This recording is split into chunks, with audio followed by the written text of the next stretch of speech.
안녕하세요. 예. 자, 목이 시작하자마자 목이 메이네요.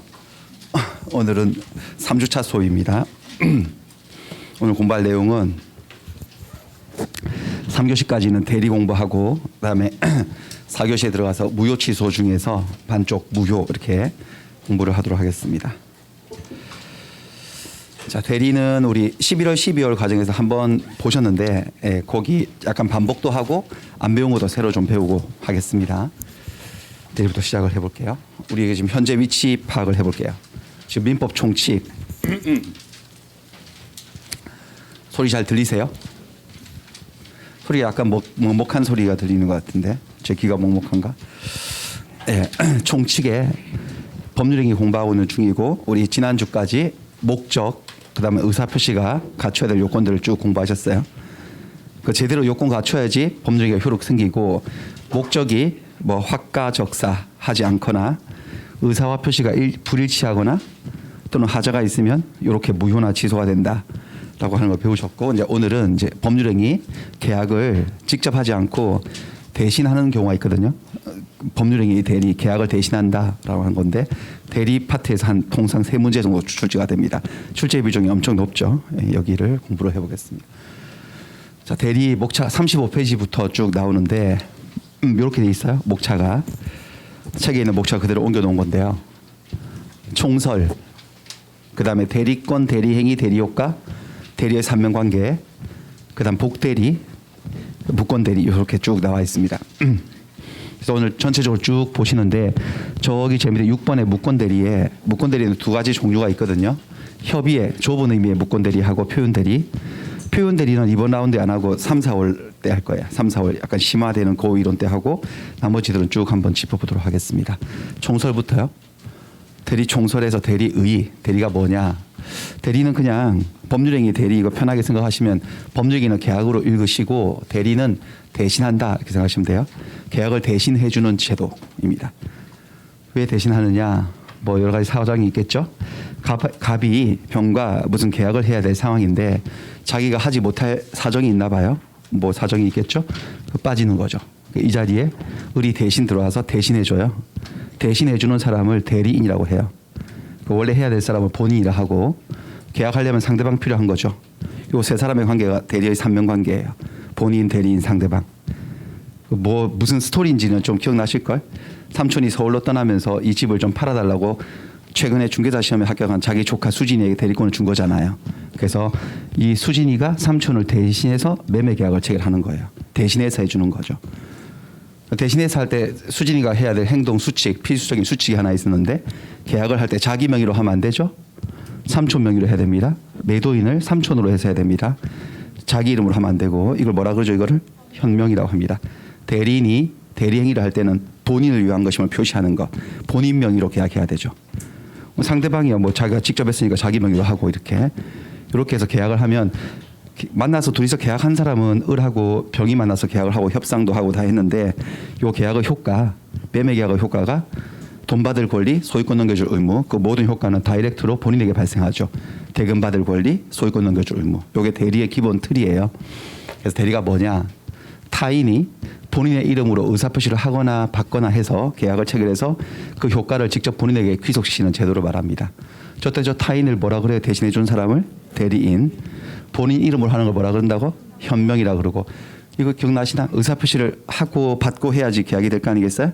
대리인이 의사표시를 상대방이 하는 걸 뭐라 그러더라? 능동대리? 상대방이 하는 의사표시를 받는 것을 수령하는 것을 수동대리, 능동대리, 수동대리 해서 계약 체결해서 그 효과를 본인에게 계속한다? 이 효과가 뭐죠? 법률 효과가 뭘 말해요? 권리와 의무. 이 계약상에 돈 받을 권리, 소유권 넘겨줄 의무가 대리인을 한번 거쳤다가 토스하는 게 아니고 직접 다이렉트로 본인에게 발생한다. 이게 대리제도입니다. 자, 대리의 산명관계. 이 세 사람의 관계를 산명관계라고 해요. 그래서 얘 둘의 관계, 본인과 대리인 사이의 관계는 대리권이란 타이틀로 배우세요. 대리권, 이게 제일 중요한 거죠. 얘를 대리해서 계약을 체결할 권한이 있냐. 이 대리권이 어떻게 발생하느냐. 대리권의 크기는 어떻게 되느냐. 범위. 그다음에 대리권은 어떤 제한을 받게 되느냐, 어떤 원인으로 소멸되느냐, 얘 둘의 관계를 대리권 타이틀로 배운다고요. 그다음에 얘하고 얘가 만나가지고 을이 대신해서 법률행위를 하잖아. 이 매매계약. 요거를 대신해서 한 법률행위 줄여서 뭐예요? 대리행위. 얘 둘의 관계를 이제 대리행위라고 해서 저기 배우신 대리행위에서는 대리인이 대리행위를 할 때는 반드시 뭘 해야 된다? 현명. 그다음 대리행위에 요 계약에 뭔가 하자가 있는지 없는지를 누구를 표준으로 결정하느냐? 대리인 표준으로 결정한다. 그다음에 대리인이 계약을 하니까 계약할 때 필요한 능력 저기 의사 능력, 행위 능력. 근데 의사 능력은 필요한데 행위 능력은 필요가 없다. 막 그런 거 배우고. 그럼 얘 둘의 관계야. 얘 둘이 이렇게 계약을 했는데 효과는 얘하고 얘 사이 권리 의무가 생기죠. 대리 효과라고 해서 배우게 됩니다. 그게 대리의 삼명관계고 대리 종류로 가서요. 대리 종류에는 임의 대리 법정 대리 그 책에 있는 그림 그대로 옮겨놓은 건데 임의 대리 법정 대리는 대리권이 발생한 원인이 다르죠. 임의 대리는 임의가 뭐죠? 뜻에 따라서 본인의 의사에 따라서 생긴 대리권이에요. 본인이 대리권을 수여해서 생긴 대리권, 수진이 대리권, 요 대리권이 임의 대리권이고 애 엄마 같은 경우는 아이가 너무 어리니까 계약을 못하니까 민법 911조에 친권을 행사하는 부나 모는 미성년자인 자기 자식의 대리인이 되어서 계약할 권한이 있다고 돼 있거든요. 이거는 본인인 아이의 의사에 의해서 대리권이 발생한 게 아니죠. 이런 대리권을 법정 대리권이라고 얘기합니다. 어느 쪽을 우리가 주로 배운다는 거죠? 임의 대리하고 법정 대리? 임의 대리. 법정 대리는 개념만 파악하시면 되고 뭐 문제 물어보는 건 별로 없어요. 거의 없어요. 그다음에 능동 대리, 수동 대리? 그건 의사표시 방향의 문제예요. 대리인이 상대방에게 의사표시를 하면 능동 대리, 적극 대리라 그러고 그다음에 상대방이 하는 의사표시를 본인을 대신해서 받으면 수령하면 수동 대리, 소극 대리라고 해요. 일반적으로 대리권이 있다라고 할 때는 계약을 체결하려면 의사표시를 하기도 해야 되고 받기도 받아야 되니까 능동 대리권, 수동 대리권이 다 있다고 봐야죠. 일반적으로. 그다음에 유권 대리, 무권 대리는 있을 유 없을 부니까 수진이처럼 정상적으로 대리권을 가진 자가 그 권한 내에서 한 대리 행위 유권 대리. 유권 대리. 유권 대리는 본인에게 효력이 있어 없어 그 계약은요. 이제 본인이 책임지고 대리인이 한 대로 이행을 해줘야 될 책임이 생기는 거고. 그다음 무권 대리는 쓰레기처럼 유임장을 위조해서 대리권이 전혀 없는 자가 대리행위를 했거나 또 대리권이 있어도요 권한이 이렇게 동그라미가 있다면 그 권한을 벗어난 거죠. 담을 뛰어넘으면 월장이라 그러고 권한을 뛰어넘으면요 월권이라 그러죠. 권한 밖의 행위를 하면 권한이 있는 자도 밖의 행위는 무권 대리입니다. 이 무권 대리 행위는 본인에게 효력이 없는 게 기본이죠. 무효입니다. 무효. 근데 이 무권 대리의 무효는 독특한 무효여서 본인이 이거를 유효로 만들 수 있죠. 뭔데? 추인. 추인하면 소급해서 유효가 될 수도 있어요. 그래서 일반 무효하고 달라요. 일반 무효는 다 확정된 무효. 추인해도 효력이 안 생기는 확정 무효인데 무권 대리 무효는 어떤 무효다? 유동적 무효여서 본인이 추인하면 효력이 생길 수도 있다. 뭐 그런 겁니다. 이게. 자, 그다음에 대리권. 자, 그 첫 번째 법률관계로 하겠습니다. 대리권. 제일 처음에 대리권의 발생 원인. 대리권을 발생시켜 볼게요. 잘 보세요. 대리권 발생하는 거. 발생했죠? 이 발생이에요. 다시 대리권이 발생했어요. 대리권이 발생하는 데는 원인은 무조건 두 개예요. 이제 뭔지 아시겠죠? 민법의 비밀을 아시겠죠? 하나는 뭐죠? 법률행위. 법률행위. 사람의 의사에서 생기거나 사람의 의사와 상관없이 생기거나. 법률행위로 생긴 대리권이 무슨 대리권? 임의 대리권. 이렇게 생긴 대리권이 법정 대리권이에요. 그러니까 임의 대리권을 생기게 하려면 누군가가 법률행위 의사표시를 해야 돼요. 본인이 해야 되는 거죠. 본인이 임의 대리권을 생기게 한 이 법률행위 이름이 뭐더라? 이름이 뭐 네 글자로 하면 되는데 수권행위. 수권행위라 그러잖아요. 수권행위 뜻이 뭐예요? 좀 늘려서 표현하면 대리권 수여행위 말 줄임말이에요. 법률 용어들은 대리권 수여행위. 대리권 수여행위. 그러니까 우리가 임의 대리 위주로 공부하니까 법정 대리권 이거는 지워버리고 이렇게 이건 안 배워요. 이쪽만 할 건데 이게 지금 수권행위를 해서 수진이에게 대리권이 생겼으니까 수진이가 임의 대리인인 거예요. 수권행위를 조금 공부를 해보면 이게 뜻이 뭐라고요? 대리권 수여행위 줄인 거죠. 수권행위 이렇게 말 줄여놓은 거예요. 그리고 이거는 대리권을 수여하는 행위는 얘 둘이 합의로 하는 걸까요? 일방적으로 하는 걸까요? 일방적으로 하는 거예요. 계약이다, 단독행위다, 단독행위다. 상대방이 있는 단독행위예요. 단독행위예요. 그러니까 이건 뭐 이상한데 그러면 내가 대리인이 되기 싫은데도 일방적으로 대리권을 줘버리면 대리권이 되어버린 대리인이 되는 거냐? 뭐 그렇긴 합니다. 그렇긴 한데 사실 그냥 아무 전제 작업 없이 대리권 수여하는 경우는 거의 없고 대리권 수여하는 데 있어서 수권하는데 그 원인된 관계가 존재하게 되죠. 일반적으로. 대리권 수여의 원인이 된 법률관계 주로 이제 위임계약 같은 거죠. 위임계약. 그래서 먼저 삼촌이 수진이한테 의중을 떠봤잖아. 수진아, 너 삼촌 집 좀 팔아줄래? 팔아주면 내가 명품 가방 하나 사줄게. 그래서 좋아요, 팔아드릴게요라고 해서 둘이서 합의를 보는 과정이 따로 있는 거예요. 근데 이 위임 계약을 체결했다고 해서 곧바로 대리권이 생기는 건 아니고 이 계약이 원인이 되어서 따로 뭘 해야 된다는 거죠. 수권을 하고 수권할 때는 또 다시 합의를 보는 건 아니고 이제 일방적으로 대리권 수여하는 단독행위다라는 겁니다. 이걸 왜 원인된 법률관계라고 부르느냐? 혹시 수진이가 거절했다. 삼촌 자신 없어요. 못해요 나.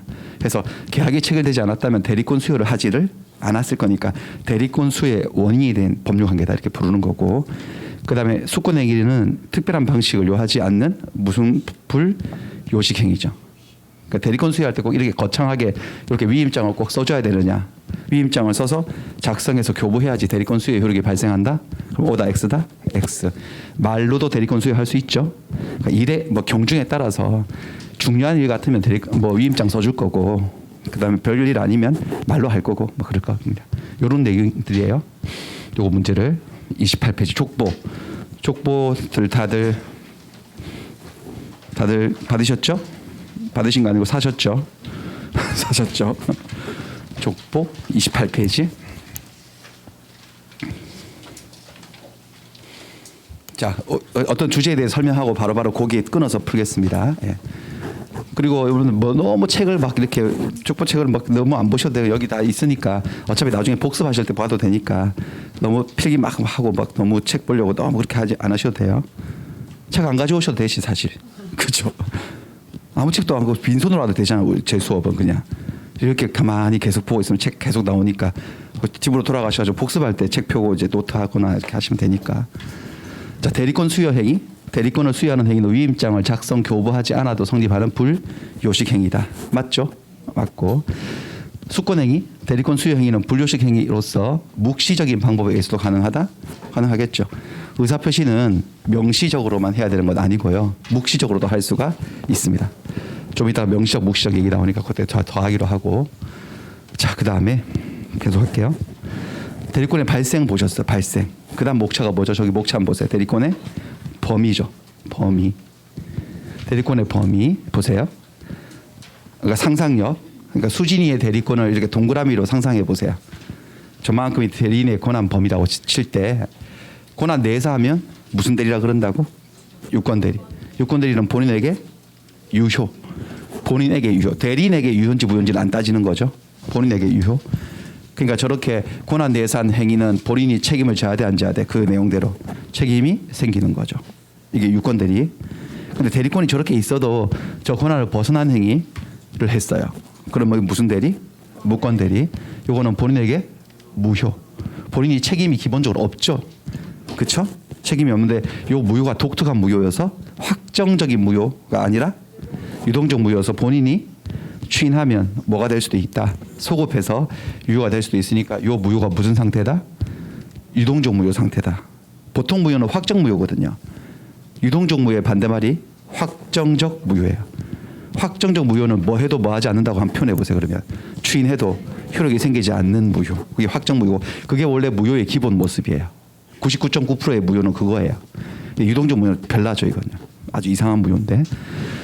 그렇습니다. 그래서 얘가 어떤 행위를 딱 했을 때 그 행위가 권한 내의 행위인지 권한 밖의 행위인지를 규명하는 거 되게 중요한 문제네.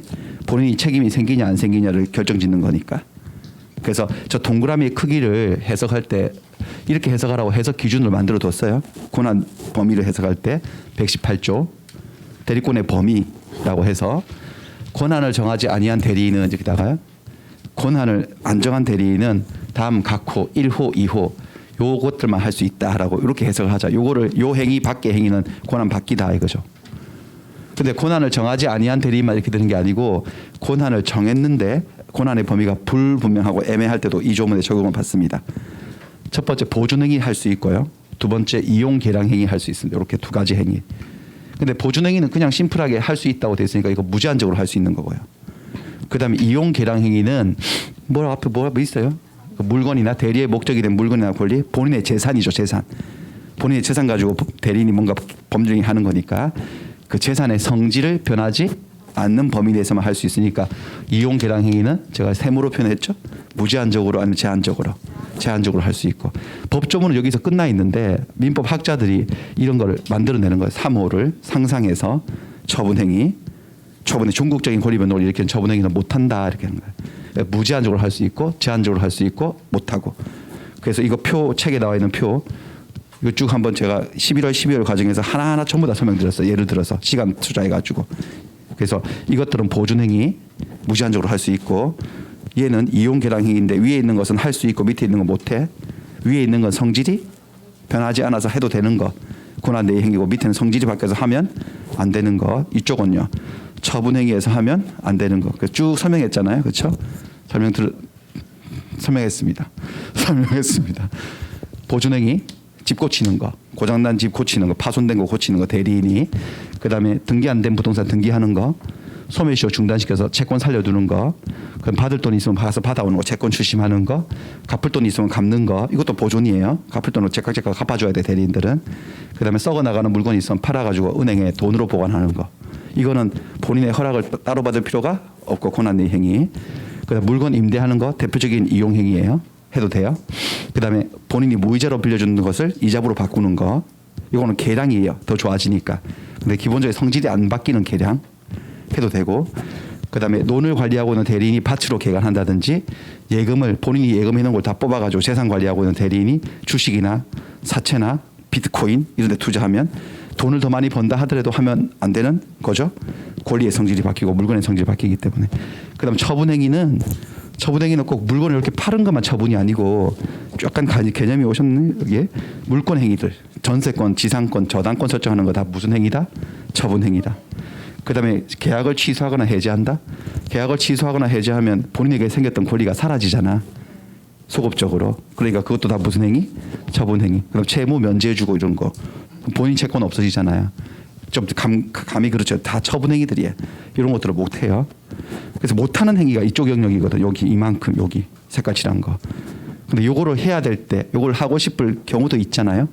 그럴 때는 뭘 받고 하라고요? 특별수권. 특별수권을 받으면 밖의 행위가 안으로 들어오는 거지. 만약에 특별수권 없이 이런 짓을 하면요, 대리인이 무권대리죠. 무권대리니까 뭐라고 하면 되죠? 무효 상태다.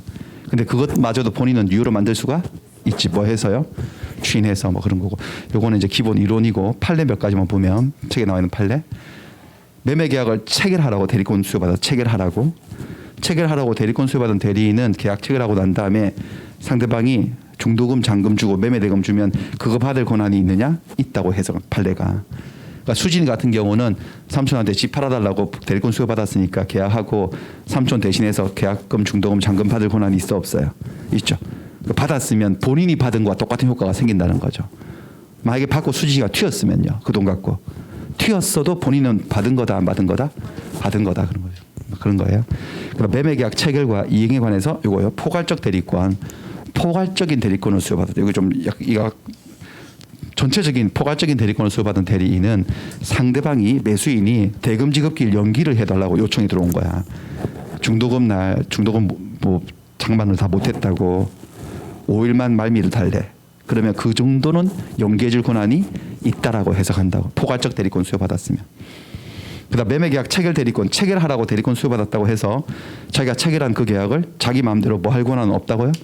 해제할 권한, 취소할 권한 그런 건 없지. 해제를 하거나 취소하는 건 무슨 행위다? 처분 행위여서 뭘 받고 하라고? 특별수권 받고 하라. 뭐 그런 거 일맥상통하는 거예요. 그렇습니다.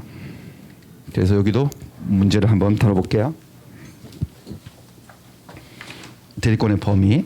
이거 풀었던 것도 많거든요. 우리 11월, 12월에 프린트물로 풀었던 거 많으니까 조금 몇 개는 좀 생략하고 가겠습니다. 이거 밑에 거만 색깔 칠해진 것만 볼게요. 권한을 정하지 아니한 대리인은 보존 행위만 할 수 있다라고 말하면 틀리지. 어디가 틀렸어요? 어디가? 만 요자 틀려져. 만. 보존 행위 말고도 권한을 정하지 아니한 대리인은 뭐도 할 수 있죠? 이용 계량 행위. 성질이 바뀌지 않는 이용 계량 행위를 할 수 있잖아요. 그러니까 만자 때문에 틀렸어요. 그 다음에 5번으로 가볼까요? 수권 행위로 권한을 따로 정하지 않았어. 명확하게 정하지 않았을 때 대리인은 대리의 목적인 물건이나 권리, 그 본인의 재산이잖아. 그 재산의 성질을 변하지 않는 범위 내에서 이용 행위를 할 수 있다. 이용 행위. 맞죠? 할 수 있지. 계량 행위도 할 수 있고. 대리권의 범위가 명확하지 않은 임의 대리인은 무이자 금전 소비대차를 이자부로 변경하는 행위를 할 수가 있죠. 이건 계량 행위인데 성질이 바뀌지 않는다고 보는 거죠. 그 다음에 대리권의 범위가 명확하지 않은 임의 대리인은 본인의 은행 예금을 다 인출해가지고 찾아서 높은 금리로 개인에게 빌려준다. 사채로 바꿔버리는 거죠. 할 수 없어. 이것도 사실은 계량이에요. 여기 보시면 계량 더 좋아지지. 돈을 더 많이 벌어주니까 계량은 계량인데 권리의 성질이 바뀌어서 하면 안 되는 계량인 거죠. 그래서 할 수 없다. 매매계약 체결과 이행 안에서 포괄적으로 대리권을 수여받은 대리인은 중도금 잔금을 수령할 권한은요. 있지.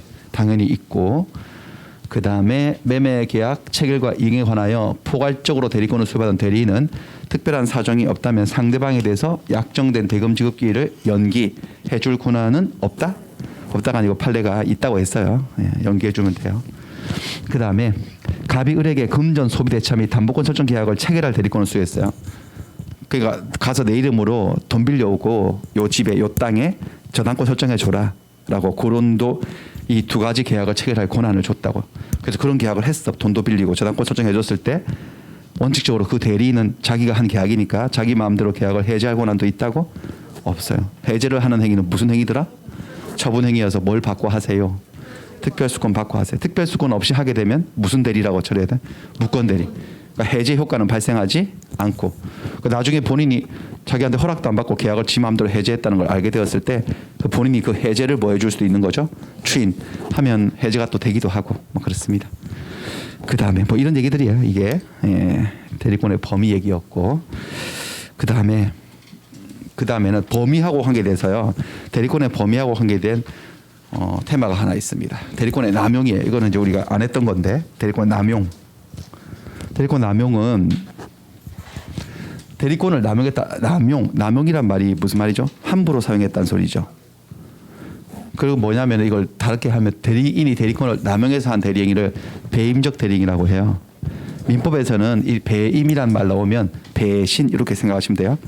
누가 누구를 배신했다는 소리일까요? 누가 누구를 배신한 걸까요? 대리인이 본인을 배신한 거예요. 그러니까 대리권을 남용했다, 배신적 대리행위를 했다 이런 말들은 별로 느낌이 안 좋죠. 그래서 이 대리인이 이렇게 권한이 있으면 이 상황 대리권을 남용하거나 배임적 대리행위는 권한 내에서 한 것 같아? 권한 밖에서 한 것 같아? 느낌은 권한 밖에서 한 것 같잖아요. 딱 그 느낌이 틀렸어요. 권한 내에서 한 거예요. 유권 대리예요. 근데 왜 저렇게 부정적인 단어를 쓰지? 부정적인 행동을 했거든. 여러분들 직권남용 이런 말 들어보셨죠? 직권남용죄. 그 공무원이 자기 직권을 남용한 거죠. 그러면 그렇게 할 권한이 있다는 거야, 없다는 거야? 있으니까 그 권한을 남용한 거예요. 없으면 월권이라 그러고 남용은 권한 내의 행위예요. 약물 남용. 약물 남용이 뭐죠? 약이 나한테 있어, 없어? 있으니까 남용한 거지. 없으면 어떻게 남용을 해요? 그렇잖아요? 그러니까 이게 다 유권 대리예요.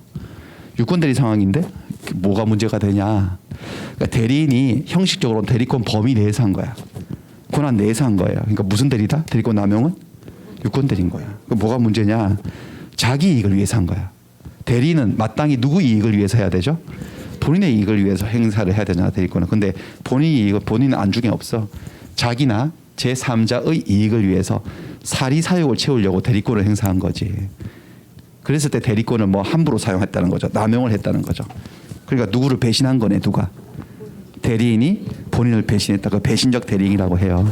예를 들면 수진이는 매매 계약을 체결할 권한을 받았으니까 상대방이 대금 주면 받을 권한이 있어, 없어? 받았으면 유권 대리, 무권 대리?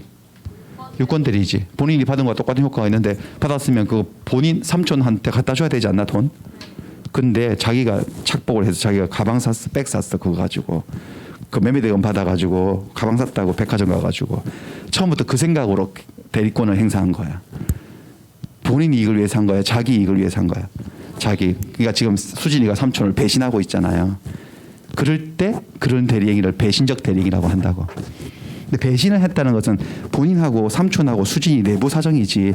어쨌든 계약은 유권대리다, 무권대리다. 유권대리니까 삼촌으로서는 이 매매권에 대해서 상대방에 대해서 책임을 져야 될까 안 져야 될까? 져야 되는 거죠. 그 상황인 거야. 그런 거예요. 누가 좀 불쌍하네, 그러니까. 삼촌이 불쌍하잖아요. 그러니까 삼촌 구제 이론이에요 지금부터. 이거 뭐냐면은 이게 대리권 남용했을 때 배신적 대리행위가 과연 효력이 있냐 없냐 삼촌에게 본인에게 그거 어떻게 처리하냐면은 비진위 표시 규정을 유추 적용해요. 우리 지난주에 배웠던 107조 비진위 표시 비허착 사강 배우셨죠? 진위 아닌 의사 표시는 효력이 어떻게 되더라? 원칙은 유효인데 이렇게 되지 않나? 예. 유효인데 상대방이 알았거나 알 수 있으면 무효. 뭐 그렇게 되지 않습니까? 예, 이렇게 유효인 경우도 있고 무효인 경우도 있고 어떻게 결정되죠? 상대방이 선이 모가실이면 미련곰탱이면 유효. 상대방이 여우면 이 비진위 표시라는 사실을 알았거나 알 수 있었으면 무효. 이렇게 된다고. 그러니까 배신적 대리행위는 본인에게 효력이 있냐 없냐 원칙은 효력이 있어 없어 그러니까 유효지. 배신당한 건 자기들 사정이고 자기 사정이고 본인 사정이고 상대방에 대해서 책임을 져야 돼 안 져야 돼 그게 원칙이에요. 하지만 상대방이 만약에 요런 경우 배신하고 있다는 사실을 뭐 했거나 알았거나 알 수 있으면 그 상대방은 보호할 가치가 없고 누구를 지켜주는 게 좋죠 그때는? 본인을. 그때는 뭐로 처리해 주겠다는 거예요? 무효. 본인이 책임 안 지도록 해주겠다. 그러니까 비진위 표시 조항으로 해결하는 거야. 유추 적용해서요. 이게 실제 사건이 뭐가 있으면 87년도 대법원 판례 사건인데 갑을병 대리의 사명관계예요. 본인이 누구냐면 은행이에요. 은행. 이건 은행 직원이고 은행 직원들 은행에 앉아 있는 직원들은 고객이 찾아오면 은행 이름으로 은행 명의로 계약할 권한이 있어 없어요. 대리인인 거죠. 대리인. 얘는 고객이고 요 은행이 누구냐면 상업은행. 지금 없어진 상업은행이고 요 누구냐면 직원은 회화동 지점에 당시 상업은행의 회화동 지점에 지점장 대리 당좌 담당하는 지점장 대리 김모 씨고 누구냐면 고객이에요. 고객. 정기 예금 들었다가 뭐 사건 터진 건데 얘가 어떤 회사를 다니고 있었는데 어느 날 직장 동료가 얘하고 밥 먹고 커피 마시다가 근데 병아 너 혹시 비상금 있냐? 꿍쳐둔 돈 있냐? 와이프 몰래 꿍쳐둔 돈 있냐? 라고 물어본 거예요. 그래서 왜? 그러니까 너 여윳돈 좀 남는 거 있으면 저기 상업은행에 회화동 지점에 가면 김모 씨라고 있는데 거기 가서 정기 예금 한번 들어봐봐. 난 세상에 그런 이자는 듣도 보도 못했다고. 이자 폭탄이 나온다고 그런 거예요. 자기는 이미 그래가지고 거기다가 예금을 해가지고 이자를 계속 받고 있대. 엄청나게 난. 그러니까 주식 이거 보고 다 뺐대 자기는. 아무것도 안 한다. 이것만 한대요. 그래가지고 엄청 자기는 해피하대 지금. 그래가지고 정말 그러냐? 근데 회화동은 너무 먼데 여기 없냐? 노원에는 없냐? 노원 지점에는 없냐? 그러니까 없대. 전국에 회화동 지점에 그 사람한테만 그 상품이 있대요. 그래서 뭐 그런 게 돼 있냐? 그러니까 어쨌든 그렇대요. 엄청난 고리의 이자를 준다고 친구가 말한 거지. 그 얘가 혹해가지고 사실 꿍쳐둔 돈이 좀 있어 비상금이 있었거든요. 와이프 모르는.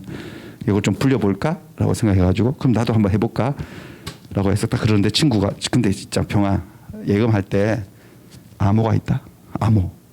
암호를 대야 된대. 예금할 때 무슨 암호를 대? 은행 가서 암호? 야 무슨 예금하는데 암호를 대야 되냐 그러니까 아무튼 암호는 그 책에 나와 있죠. 비둘기다 이렇게. 비둘기. 그래가지고 무슨 예금을 하는데 비둘기는 무슨 비둘기냐 그러니까 아무튼 그렇다고 해서 그래서 얘가 그럼 나도 한번 해볼까 해서 어느 날 하루는 월차를 내고 갔습니다. 상업은행 가가지고 보니까 진짜 가서 딱 보니까 이게 있어요. 그 사람 김 누구 있어요. 그래가지고 가까이 가가지고 뭐라 했을까요? 비둘기 그랬어요. 비둘기 하니까 얘가 눈빛이 반짝하더니 따라오시죠 해가지고 상담하는 거 창고 같은 데 있죠. 칸방이 돼 있는 창고에 데리고 가더니 어디서 듣고 오셨냐고. 그랬더니 아니 직장 동료한테 듣고 왔다고. 여기가 그렇게 용하다면서요. 그러면서 이자를 엄청 준다면서요. 그러니까 잘 오셨다고. 얼마 가져오셨냐고. 그래서 얼마 가져왔다고 돈을 딱 주니까 통장을 개설해 주네. 근데 통장이 수기식 통장으로 있죠. 자동으로 찍혀 나오는 게 아니고 손으로 써서 만들어 주는 거야. 모든 정황이 정상이에요, 비정상이에요? 비정상이죠. 그래가지고 어쨌든 이자 날은 며칠이다, 매월 며칠이라고 뭐 이자 필요하면 받을 수 있으면 오라고 해가지고 그래가지고 다 했어요. 지금 보니까 얘 장난치고 있다는 거 아시겠죠, 여러분들? 근데 얘는 기본적으로 은행이 뽑은 직원이니까 고객이 예금하러 오면 은행의 이름으로 예금할 권한이 있어 없어? 대리권이 있는 자거든. 예금을 받았으니까 은행 이름으로 받았으니까 유권들이다 무권들이다.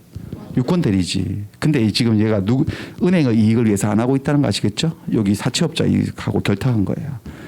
사채업자, 고리대금업자하고 결탁해가지고 고객이 이렇게 돈을 주면 돈을 은행에다 입금 안 시키고 절로 돌린 거지. 이렇게 돌려가지고 여기서 고리대금업을 해가지고 돈을 키우는 거죠. 그래가지고 여기에 커미션을 먹고 얘가 그 떡고물이 여기까지 떨어지는 커넥션이었던 거예요. 고리의 이자 형태로. 어쨌든 넌 뭐 모르겠고 어쨌든 해가지고 이자를 꼬박꼬박 이렇게 다시 기록해주는데 이자가 엄청나게 쌓인 거예요. 이렇게. 그래갖고 자기 이제 다른데 있던 거 다 뽑아가지고 친구 돈도 끌어쓰고 해갖고 다 여기다 몰빵을 했네. 투자를 했네. 그래서 어느 동안 잘 나가다가 이 사채업자가 경찰에 잡혔어요. 예, 잡혔어요. 잡히니까 여기 돈이 피드백이 안 되지 이제. 여기 이제 이자는커녕 원금도 안 나오는 상황이 된 거잖아. 그제서야 이 병이 얘를 붙잡고 돈도 없는 직원을 붙잡고 소송한 거 아니고 누구를 붙잡고 은행에게 예금 반환해달라고 예금 원금 돌려달라고 청구를 했는데 은행은 뭐라고 했을까요? 고객님 이게 그냥 무효 아닙니까 이거 뭔가 정상도 아니고 우리는 그런 예금 받은 적도 없다. 은행 기록상으로는 안 들어온 거지. 그러니까 이게 무효라고 주장했고 그랬더니 얘는 뭐라고 주장했을까요? 아니 그건 댁내 사정이고 댁이 뭐 직원 관리 잘못해가지고 그렇게 된 거고 왜 고객이 나한테 덤탱이를 씌우냐고 책임지라고 해서 싸웠던 거죠. 지금 이게 뭐 하고 있는 거죠? 대리인이 대리권을 뭐 하고 있는 거예요, 여러분들? 남용 본인을 배신해서 배신적 대리인을 한 거잖아. 이 계약이 본인에게 효력이 있냐 없냐를 몇 조로 해결한다고 우리 대법원이 107조. 원칙은 효력이 있어 없어요? 원칙은요 있죠. 자, 우리 은행 뭐 9시 뉴스 한 번씩 보지 않습니까? 이렇게 은행 직원들이 횡령하는 거. 근데 그게 정상적으로 예금을 했는데 횡령을 했으면 은행은 고객에 대한 책임을 져야 돼, 안 져야 돼? 그게 원칙이라니까, 유효. 근데 이게 정상이냐는 거지. 이게 무슨 터무니없는 고리의 이자에 하고 많은 지점 중에 무슨 거기 해화동 지점밖에 없고 뭐는 뭔 말이고 뭐 비둘기는 수식 통장은 뭐야 이게. 이 모든 정황이 얘가 배임을 하고 배신하고 있다는 사실을 뭐 한 거죠? 상대방이 알았거나 알 수 있는 경우 아닌가? 그러니까 이거는 뭐가 된 걸까요? 무효가 된 거예요. 무효로. 그래서 은행은 저런 고객에 대해서는 책임을 져줄 필요가 없다. 무효 처리해버린 거예요. 그러니까 대리권 남용 이론은 본인 구제 이론이에요. 본인을 구제하는 이론이라고. 누구한테 배신당한? 대리인한테 배신당한 본인을 구제하는 이론인데 무턱대고 구제할 수 없으니까 본인 책임지는 게 원칙인데 상대방이 보호할 가치가 없는 경우 상대방이 대리인의 배임 사실을 뭐 했거나 뭐 했을 때 알았거나 알 수 있을 때 몇 조를 유추해서 107조를 유추해서 무효 처리해서 본인의 책임을 벗어나게 해주는 이론이라는 소리입니다. 이게 됐어요. 그래서 지금 딱 들어보니까 대리권 남용하면은 이제 고난 내 행위예요, 고난 밖의 행위예요. 내 행위죠, 고난 내죠. 지금 딱 들어보니까 지금은 그렇죠. 지금은 그렇습니다. 2달 지나면 다시 고난 밖이라고 질문 드리면 대리인이요. 제가 질문을 딱 해가지고 대리인이 자기 권한을 남용해가지고 본인을 배신하고 자기 이익을 위해서 대리인을 했어요. 그 유권 대리예요, 무권 대리예요. 그러면 뭐 질문 같지도 질문 무권 대리지 이렇게 무권 대리라고 여기 나와 있어요. 여기 2달 만에. 그래서 제가 아니 그게 아니었잖아요. 그때 막 했고 또 다시 설명하면 맞다. 그러면서 다시 이쪽으로 들어가셔요. 이렇게. 그 2달 좀 있다가 다시 질문하면요. 또 나와 계세요. 밖으로. 2달 만에 한 번씩 들락들락 하는 그런 파트입니다. 이게. 자, 29페이지. 29페이지. 대리권 남용. 대리인이 오직 자기의 이익을 꾀할 목적으로. 그러니까 나중에 여러분들 문제 많이 풀다 보면 눈치코치 생겨가지고 대리인이 자기의 이익 그 순간 끝난 거야. 그냥 바로 생각이 딱 떠올라야지. 자기 이익을 꾀할 목적으로 대리권을 뭐 했다고요? 남용. 그래서 이 대리행위 효력에 대해서는 뭐 비진위 표시에 관한 규정 107조가 뭐 된다고요? 유추 적용될 수 있다. 맞죠? 대리인의 대리권 남용을 상대방이 알았거나 알 수 있었을 때는 이거 무효잖아. 그렇죠? 대리행위는 무효다. 그 대리행위는 본인에게 효력이 없다. 무효다. 맞죠? 대리인이 자기의 이익을 위한 배임적 의사표시를 대리행위를 했고 상대방도 알았대. 그거를. 다 알았다면 유효 무효? 무효. 무효란 말은 본인은 그 대리인이 한 행위에 대해서는 상대방에 대해서 책임을 질 필요가 없다. 뭐 그런 얘기죠. 그런 얘기입니다. 됐어요. 자, 그다음에는 대리권의 제한으로 갈게요. 제한. 대리인의 권한이 제한되는 경우가 2가지가 있는데 첫 번째는 자기계약 쌍방대리에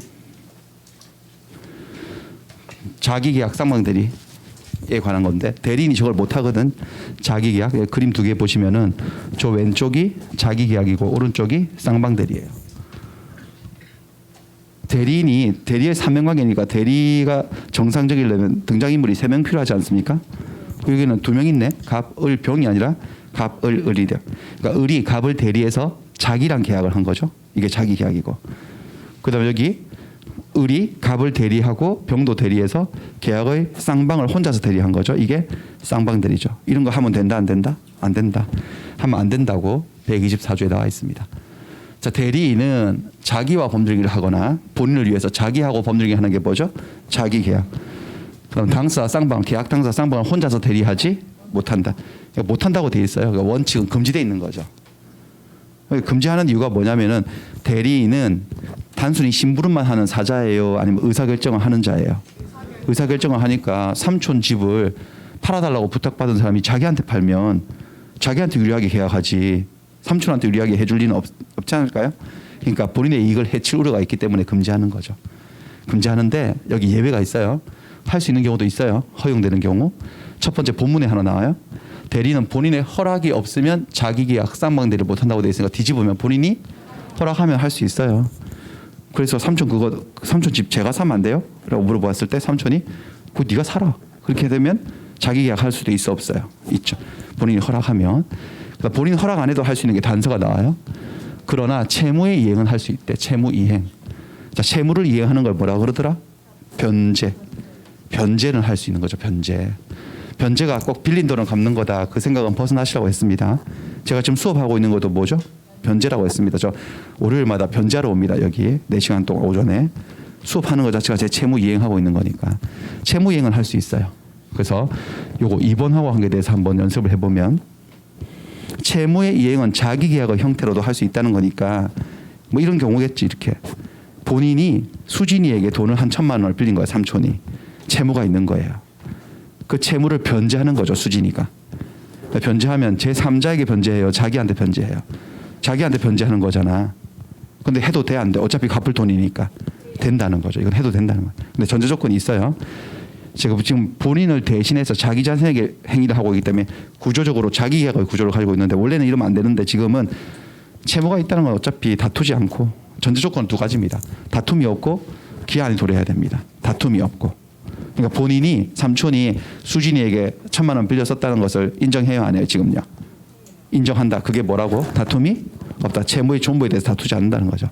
혹시 다투고 있으면 이걸 변제하면 된다 안 된다? 안 되고. 그럼 기한도 왔어. 돈 갚을 날짜도 왔어 벌써. 그러면 하도 된다는 거지. 그러니까 다투고 있다든지 아니면 다투지 않더라도 기한이 아직 도래하지 않으면 변제하면 안 되는데 다툼도 없고 기한도 도래했으면 어차피 이거는 채무 변제하는 것은 본인의 재산을 지켜주는 보존행위이기 때문에 자기가 채권자라 하더라도 자기에게 변제를 해도 된다라는 소리죠. 됩니다. 여기는요. 자, 쌍방 대리 예를 들어서 갑과 병이 매매를 해요. 갑 소유 건물 가지고 매매를 하는데 이 매매 계약을 혼자서 매도인도 대리하고 매수인도 대리하면 된다 안 된다? 안 된다. 이거 금지. 하면 무권 대리입니다. 하면 안 되죠. 한쪽이랑 편 먹고 다른 쪽 물먹일 수 있잖아. 의사결정 가진 대리인이. 하면 안 돼요. 그러니까 이건 안 했어. 지들끼리 직접 했어. 그냥 매매 계약을. 근데 매매 계약은 쌍무 계약이니까 이 매매 계약 하게 되면 각자 채무 생기지 않습니까? 매도인은 소유권 이전 채무자, 매수인은 대금 지급 채무자. 지금부터 이거 이행해야 되죠. 채무가 생겼으면 뭘 해야 되죠? 이행. 얘도 변제해야 되고 얘도 변제해야 돼. 얘가 변제하는 것은 돈 주는 거죠. 돈 주는 것은 여러분들도 할 수 있어. 인터넷 뱅킹, 폰 뱅킹 다 할 수 있죠, 여러분들. 그렇죠? 카카오뱅크로 보내면 되잖아요. 그러니까 이거는 아마추어들도 할 수 있는데 이게 문제지 이거.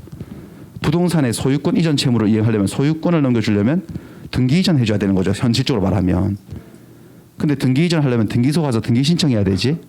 근데 그거를 보통 사람들은 잘 모르죠. 등기소가 어디 있는지도 잘 모르고 무슨 서류를 어떻게 가져가야 되는지 절차도 모르고. 그래가지고 그 전문가인 법무사한테 맡기는 거예요. 내 채무 좀 이행해 주세요라고 채무 이행을 대리인한테 줘도 돼요 안 돼? 해달라고. 되죠. 등기 신청을 부탁하는 거죠. 대리공소에서. 근데 문제는 여러분들 등기법에서 배우셨겠지만 매매를 통해서 등기 신청을 하려면 단독 신청, 공동 신청, 등기 의무자하고 등기 권리자가 협력해서 공동 신청해야 되는 거 아닙니까? 얘도 뭘 해야 돼. 등기를 가져오려면. 근데 얘도 몰라. 얘도 법무사한테 맡기고 싶은데 한 명의 법무사가 양쪽을 한꺼번에 혼자 대리해서 등기소 가서 등기 신청하는 거예요. 이게 무슨 형태죠, 여러분들? 지금 뭐요? 쌍방 대리. 원래는 쌍방 대리 하면 된다 안 된다?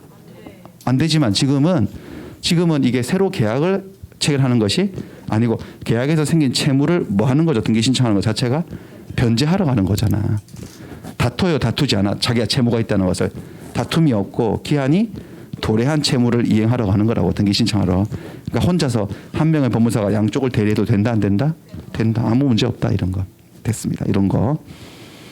그 다음에 원칙적으로 금지되는데 이걸 위반을 하게 되면 어떻게 되느냐? 위반을 했다는 것은 삼촌이 수진이에게 대리권 줘가지고 집 팔아달라고 했더니 자기한테 또 계약을 한 거야. 자기가 매수인이 되어서 허락도 없이 허락도 안 받고 그게 바로 위반이죠. 위반. 이렇게 되면 이거는 권한 밖의 행위예요. 무슨 대리? 무권 대리니까 무효는 무효인데 무슨 무효가 아니라 확정적 무효가 아니라 유동적 무효여서 본인이 뭐 할 수 있고 추인할 수 있어 없어. 그것도 추인하면 효력이 생길 수도 있다. 뭐 그런 거예요. 그다음에 이거 쌍방 대리 금지하고 하게 돼가지고 판례 하나를 보겠습니다. 계약의 경쟁 체결이라고 하는 거예요. 계약의 경쟁 체결. 계약의 경쟁 체결은 뭐냐면은 갑거리 1대1로 만나서 계약하는 게 아니고 경쟁자가 있는 거야. 갑의 건물을 사고 싶은 사람이 을, 병, 정, 무, 기 많아요. 그러니까 다른 사람 물리치고 내가 계약을 따야 되는 거야. 이럴 때 계약을 경쟁적으로 체결하는 방식에 두 가지 방식이 있거든 법적으로. 하나는 경매라 그러고 하나는 입찰이라 그래요. 근데 그냥 사회에서는 그냥 섞어 쓰기도 하는데 엄밀하게 구별 안 하고 섞어 쓰기도 하는데 법학상으로는 용어가 구별되고 있어요. 경매 이게 하고 입찰이 뭐가 차이가 있냐면 이 사람들 보세요. 이 많은 경쟁자들을 물리치고 내가 이 계약권을 따려면은 을이 갑에게 제안하는 그 내용이 다른 애들보다 더 좋아야 되지 않을까요? 그렇죠? 각자 의사표시를 나랑 하자고 의사표시를 하는데 그 의사표시 내용을 서로 알고 하느냐 모르고 하느냐 그게 오픈되어 있느냐 아니면 비밀리에 붙여져 있느냐 이거야. 오픈되어 있으면 뭐라 그럴까요 여러분들? 경매라 그래. 경매. 피카소 그림 경매. 그래서 이거 지금 얼마부터 오늘 시작하겠습니다. 10억부터 시작합니다. 호가 해보시죠. 그럼 저기서 10억 딱 부르는 거야. 다 들어요 같이. 그럼 저기서 12억 이렇게 부르는 거야. 12억 나왔습니다. 더 없습니까? 그러면 15억 딱 부르고. 이게 경매예요. 수산물 시장에서 이렇게 손가락으로 이렇게 하는 거 서로 보고 하는 거 있잖아요. 그게 경매라고. 그다음 비밀리에 붙여서 내가 무슨 의사표시를 제안하는지 상대방 경쟁자들이 모를 때를 뭐라 한다고요? 입찰. 그러니까 우리가 부동산 경매 호칭은 그렇게 하지만 부동산 경매는 무슨 방식? 경매 방식이 아니라 입찰 방식이죠. 그 대봉투에다 써내잖아. 아무도 모르게. 그렇지 않습니까? 그래서 재고가한테 낙찰시키는 거니까 입찰인 거예요. 근데 입찰인데 그러니까 법적인 어떤 용어가 그렇다는 거고 그냥 사람들이 경매라고 하니까 그냥 경매라고 부를게요. 부동산 경매. 그런데 여러분들 이게 이 물건이 경매 시장에 하나 나왔는데 이 사람들이 많은 사람들이 참가해가지고 낙찰 받고 싶은데 제일 많이 써내면 낙찰 받는 거죠. 근데 을이 하나 낙찰 받고 싶은데 자기는 한 번도 안 해봐서 못 하겠어. 그래서 대리권을 준 거지 A에게. 그러니까 A가 을을 대리해서 대리권 받아가지고 경매 참가할 수 있잖아. 여러분들이 중개사 자격증을 취득하시면 입찰 대리권을 가지게 되죠. 누군가를 대리해서 경매 입찰에 참가할 수 있잖아요. 보통 대리인을 통해서 입찰에 들어가면은 낙찰률이 높습니다. 왜냐하면 많이 써내거든 대리인들은. 왜? 어차피 내 돈도 아닌데 뭐 그렇잖아요. 그래서 경매 입찰 대리하는 그 회사들한테 맡기면 엄청 잘 받아줍니다. 그거 많이 쓰는 거죠 그냥.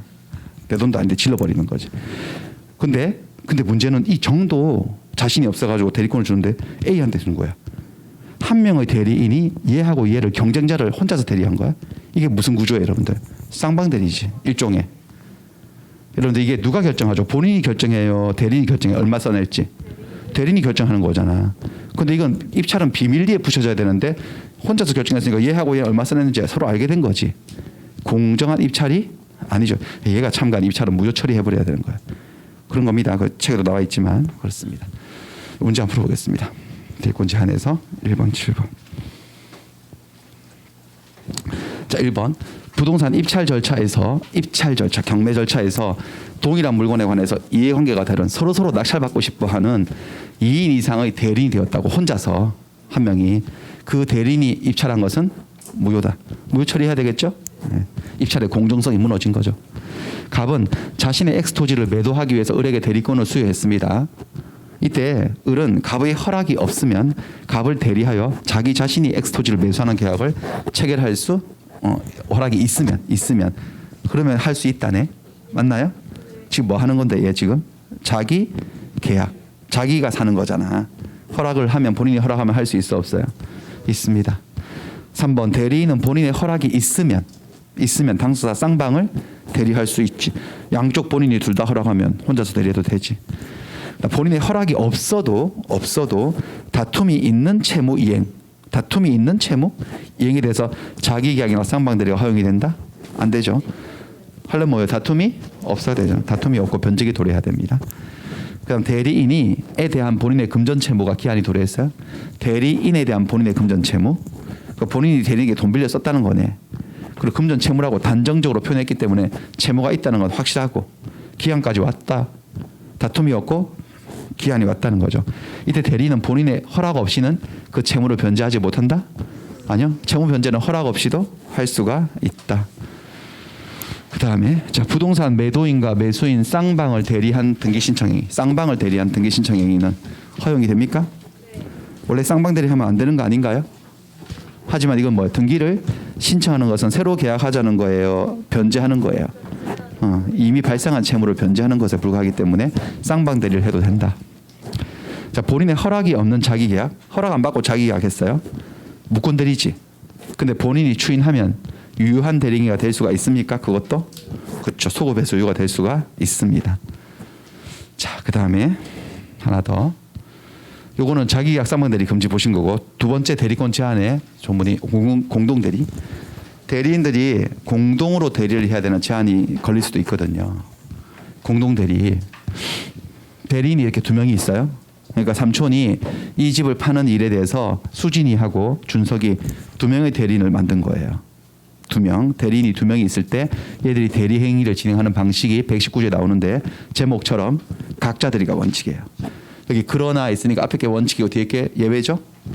대리인이 수인이 있을 때는 각자가 본인을 대리한대. 그래서 원칙은 무슨 대리? 각자 대리.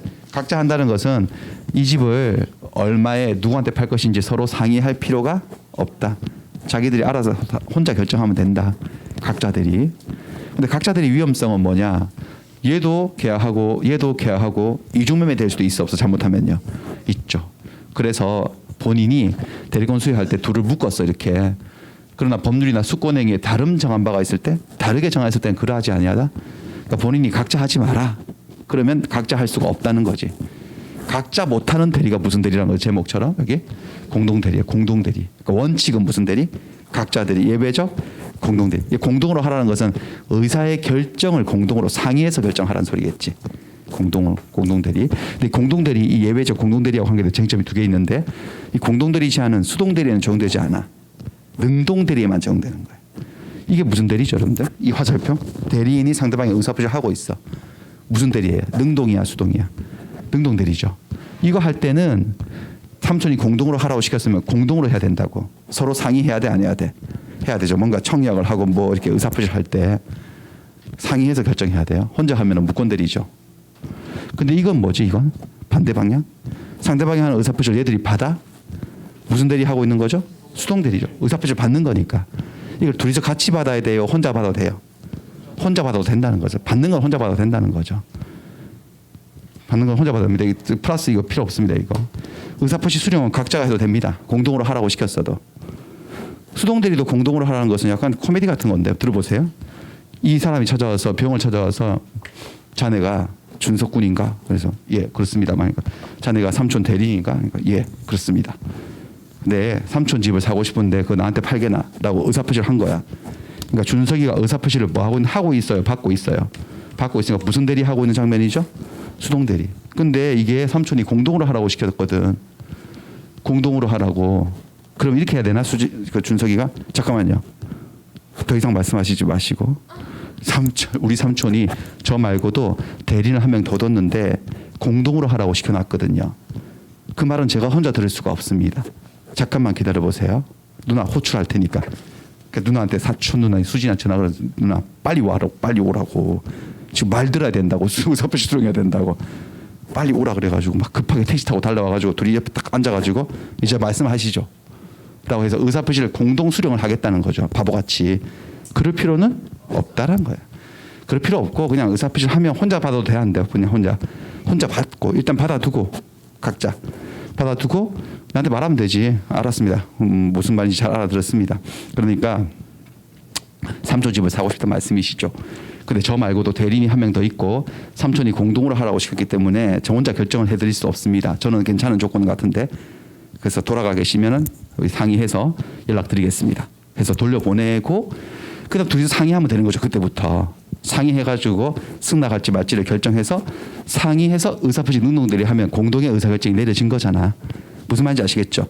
그러니까 본인이 공동으로 하라고 시켰다고 하더라도 수령하는 것은 공동으로 할 필요가 없다라는 거. 각자가 할 수 있다. 그 얘기입니다. 능동들에만 적용된다. 그 다음에 하나 더. 만약에 공동으로 하라고 시켰는데 위반을 했어? 혼자 한 거야. 혼자 결정해가지고 막 자기 마음대로 계약하고 막 취소하고 난리를 친 거야. 공동 대리인 중에 한 명이. 그러면 고난 내 행위예요, 고난 밖의 행위예요. 고난 밖의 행위니까 이것도 무슨 대리다? 무권 대리니까 항상 무권 대리는 뒤에 이 논리가 따라와야 돼. 뭐 하면 뭐 할 수 있다. 본인이 추인하면 효력이 생길 수도 있다. 뭐 그런 얘기예요. 됐습니다. 그래서 문제 보시면은 8번 대리인이 여럿이 있을 때 대리인이 여럿이 있을 때는 법률이나 수권행위 달리 정한 게 없다면 공동으로 본인을 대리해야 된다. 공동으로? 아니죠. 원칙은 뭐죠? 각자 대리 원칙. 그 다음에 본인이 수권행위로 공동대리 해. 공동으로 해라고 정한 경우에는 수동대리 마저도 공동으로 해야 된다? 그거 아니라고. 수동대리는 각자가 할 수 있다. 뭐만 공동으로 하면 되는 거다? 능동대리만 공동으로 하면 되는 거다. 됐습니다. 그 다음에 대리권의 소멸로 갈게요. 소멸. 이건 이제 본만 보신 거고 소멸. 대리권의 소멸에 관한 조문은 127조하고 128조인데 127조는 공통적 소멸 사유, 128조는 임의 대리권에만 특유한 소멸 적용되는 특유한 소멸 사유예요. 127조 보시면 대리권은 다음 각호의 어느 하나에 해당하는 사유가 있으면 소멸한다. 무슨 임의 대리권, 법정 대리권 가리지 않고 저기 적용돼요. 127조는 첫 번째 뭐죠? 본인의 사망. 그러니까 삼촌이 또는 아이가 사망하면 수진이나 엄마의 대리권은 사라지는 거예요. 그 다음에 대리인의 사망. 그 다음에 대리인의 뭐예요? 성년, 후견 개시, 대리인의 파산. 이렇게 세 가지. 대리인의 사성파. 대리인이 죽거나 육체적으로 죽고 사망, 정신적 사망, 경제적 사망이죠. 어쨌든 죽으면 어쨌든 대리권은 소멸한다. 이거 이렇게 돼 있고 본인의 여러분 성년 후견 개시나 본인의 파산은 대리권 소멸 사유이다 아니다? 아니죠. 그 다음에 이거 성년 후견 개시 심판받아가지고 피성년 후견이 되면 대리권 없어지는데 저보다 정도가 약간 한 등급 약한 거 있잖아요. 한정 후견 개시 심판받는 거. 저거 대리권 소멸 사유 아니다라는 걸 기억하시고 이거는 임의 대리 법정 대리 공통으로 걸리는 거고 그다음 128조 임의 대리의 종료. 법률 행위에서 수여된 대리권. 법률 행위로 수여된 대리권이 뭔데? 법률 행위로 수여된 대리권. 저게 뭐냐고? 임의 대리권. 법률 행위로 수여된 거잖아. 임의 대리권. 법정 대리권은 법률 행위로 수여된 게 아니잖아요. 법률 행위에 의하여 수여된 대리권이 뭐라고요? 그러니까 임의 대리권은 이 말이죠. 전조 127조의 경우 이외에도 127조로도 소멸하고 플러스 그 원인된 법률관계가 종료되면 소멸한다. 원인된 법률관계. 아까 수권의 원인이 된 위임계약 등. 그러니까 수진이가 위임 사무를 다 끝낸 거예요. 집 팔고 다 끝냈어. 모든 일을 깔끔하게. 그러면 대리권은 뭐 하는 거다? 소멸. 일 마쳤으니까. 그다음 원인된 법률관계가 종료되기 전인데 아직 일 안 끝냈는데 본인이 수권행위를 다시 거두는 거죠. 그래도 또한 갔대요. 수권행위 철회하면 소멸한다. 그렇습니다. 이렇게 해서 이건 단순 암기죠. 이런 거는. 됐어요. 여기 한번 보시면은 30페이지 문제 풀어보면 대리권의 소멸, 본인의 사망, 성년 의견 개시 파산은 대리권 소멸 사유다. 이거 계속 질문하신 분들이 되게 많아서 놀라운 일인데 저 틀렸죠, 여러분들? 뭐밖에 없어? 본인의 사망, 그거밖에 없어요. 본인의 성년 의견 개시, 본인의 파산은 대리권 소멸 사유가 아니죠. 본인 사유는 하나밖에 없었거든요, 사망. 그 다음에 3번 대리인이 한정 후견 심판을 받았어요. 그거 가지고는 대리권 소멸하지 않고 X. 그 다음에 4번 대리인이 파산 선고를 받았어요. 대리인 파산 선고하면 사성파. 대리권은 뭐 한다? 소멸한다. X. 갑은 자신의 X 토지를 매도하기 위해서 을에게 대리권을 줬어요. 을은 임의 대리인이에요? 법정 대리인이에요? 대리권을 줬어. 임의 대리인이죠. 갑은 특별한 사정이 없다면 언제든지 을에 대한 수권행위를 다시 거둘 수가 있죠. 수권행위 철회. 그럼 대리권 없어지지. 그다음에 임의 대리의 경우 원인된 법률 관계가 종료하기 전 아직 위임 사무가 끝나지 않았는데 전에는 본인은 수권행위를 철회를 하여서 대리권을 소멸시킬 수가 없나? 있지. 아무 때나 말 안 들으면 자를 수도 있지. 수권행위 철회해서. 수권행위를 처리하는 것은 임의 대리권하고 법정 대리권의 공통적인 소멸 원인이다? 아니죠. 수권행위 철회는 뭐하고 관계없는 개념? 법정 대리하고는 아무 관계도 없죠. 어디에만 적용되는 거야? 임의 대리에만. 됐어요. 여기까지예요. 여기까지가 첫 번째 법률 관계를 보신 거예요. 잠깐 쉬었다가 대리행위 두 번째 관계를 보도록 하겠습니다.